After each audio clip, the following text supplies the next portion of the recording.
Hello viewers, ভালো আছেন সবাই নিশ্চয়ই। সমন্বয়ক বাকেরের এক ফেসবুক স্ট্যাটাসকে কেন্দ্র করে ভীষণ তোলফাড় চলছে রাজনৈতিক দলগুলোর মধ্যে যে এই আন্দোলনকে লিড করা সমন্বয়করা কে কোন দলের। এ পর্যন্ত যতগুলো ক্যারেক্টার বের হয়েছে খুব লিড করেছে এবং লিড পজিশনে দেখা গেছে সেগুলো বেশিরভাগই ছাত্র শিবির দলের।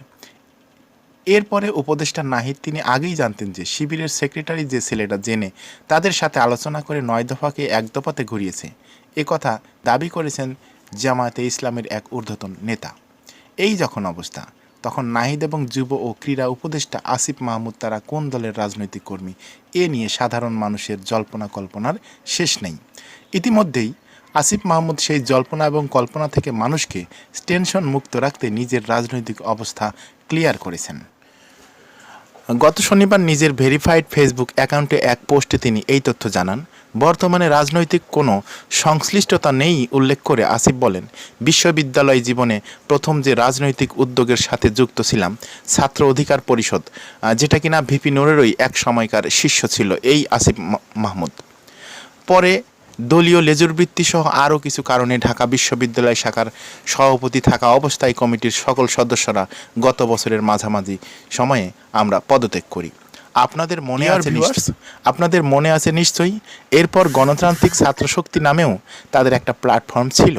যা হোক, সেই ফেসবুক পোস্টে তিনি আরও বলেন যে দিন শেষে যদিও আমি এসব বিষয় সামনে আনতে চাইনি, তবে অনেক জায়গায় বিভ্রান্তি সৃষ্টি হয়, একে স্পষ্ট করার প্রয়োজন অনুভূত হলো। এখন জাতীয় ঐক্য ধরে রেখে সংস্কার ও পুনর্গঠনই প্রধান লক্ষ্য। তিনি বলেছেন, এই মুহূর্তে কোনো রাজনৈতিক বলতে যে 3টি বা 4টি যে দল আমরা বলি তার কোনোটিরই সদস্য নন।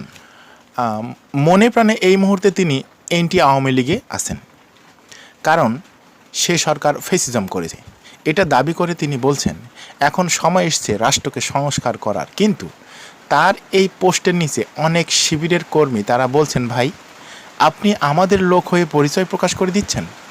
আবার কেউ বা লিখছেন, আসিফ ভাই আসলে বিএনপির আগামীর সম্ভাবনা। তবে বাস্তব কথা হলো এই যে এগুলো সবাই পাবলিক মতামত, তারা যা ভাবছে তাই লিখছে। বাংলাদেশে এটা আছে যে যদি কোনো একটা ক্যারেক্টার্স বা সেলিব্রিটি বা জাতীয় লেভেলে বিট করে, তখন সকলেই চায় তাকে নিজের দলে বা নিজের টিমে ইনক্লুড করতে। অর্থাৎ যে যেমন তার চিন্তাভাবনা তেমন। আপনারা সাধারণভাবে দেখেছেন, যদি কোনো একটা সাধারণ ছেলে ভালোভাবে পড়াশোনা করে যদি জিপিএ 5 পেল, তাহলে পার্শ্ববর্তী বা থানা বা জেলার যতগুলো নামি দামি কোচিং সেন্টারগুলো আছে তারা সবাই বিভিন্ন ধরনের চেষ্টা করতে থাকবে যে ওই বাচ্চাটাকে কিভাবে আমরা আমাদের কোচিং সেন্টারে নিয়ে আসবো, বা স্কুলগুলোও সেরকমই ভাবতে থাকবে যে না আমাদের স্কুলে তাকে আমরা কিভাবে ভর্তি করব। এই ধরনের বিভিন্ন কলাকৌশল শুরু করে দেয়, কারণ তাকে নিয়ে আসতে পারলেই তার দ্বারা আমাদের স্কুল বা প্রতিষ্ঠানের উন্নয়ন হবে, এই আর কি। তবে আসিফ মাহমুদের এই স্ট্যাটাসে জনগণের কাছে বিষয়টা একদম পরিষ্কার বা ক্লিয়ার হয়নি তিনি বাস্তবে কোন দল করবেন। কারণ ছাত্র অধিকার পরিষদ যেটা এই মুহূর্তে বড় অবস্থানে নেই, তারপর নতুন পাওয়ারফুল দল তৈরি করেছেন ভিপি নূর। বিগত সময়ে গণ অধিকার পরিষদে কাজ করেও পদত্যাগ করেছেন অনেক আগেই।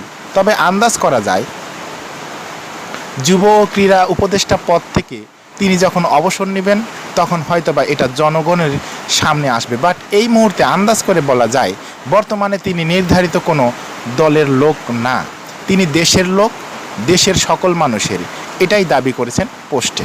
তো আজকের মতো এখানেই। ধন্যবাদ সবাই, ভালো থাকুন, সচেতন থাকুন।